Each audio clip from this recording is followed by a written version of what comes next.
قرآن اور حدیث دونوں میں لکھا ہے کہ ایک بے گناہ انسان کا قتل انسانیت کا قتل ہے.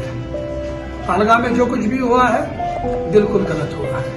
پہلے کسی کی کیا بھی رائے رہی ہو، لیکن جہاں تک آج کا تعلق ہے ہر کسی کی زبان پر یہ ہے کہ جو کچھ ہوا غلط ہوا، اور کسی کے لیے یہ قابل قبول نہیں ہے.